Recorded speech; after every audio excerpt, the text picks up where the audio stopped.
Бебето починало од неразвиени бели дробови, тврди скопска гинекологија откако го добиле обдукцијскиот наод.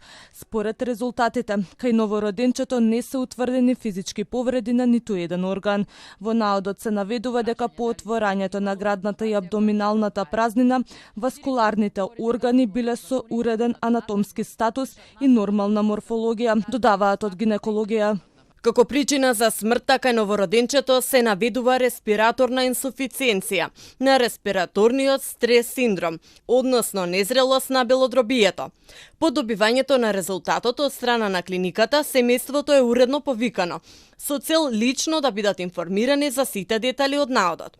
За понатамошниот тек на случајот, Министерството за здравство формираше стручна комисија со цел целосно расчистување на случајот и лоцирање на евентуални неправилности во лекувањето на новороденото.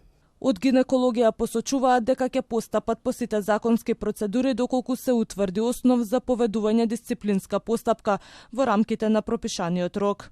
Како установа изразуваме длабока жалост, а воедно сочувствуваме со болката и загубата на семејството.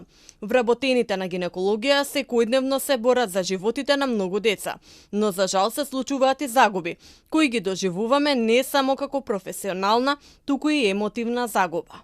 Дали имало лекарска грешка или не, Министерот за здравство ќе каже откако трите комисии ќе му ги достават извештаите. Да чекаме и од обдукција резултатот за да ги агрегираме сите податоци од трите институции, од трите групи и на крај ќе имате информации. Бебето починало на 1 октомври годинава, а како што објави Слободен печат, началничката на оделот за интензивна нега пријавила дека една од докторките 20 минути неуспешно се обидувала да го реинтубира новороденчето.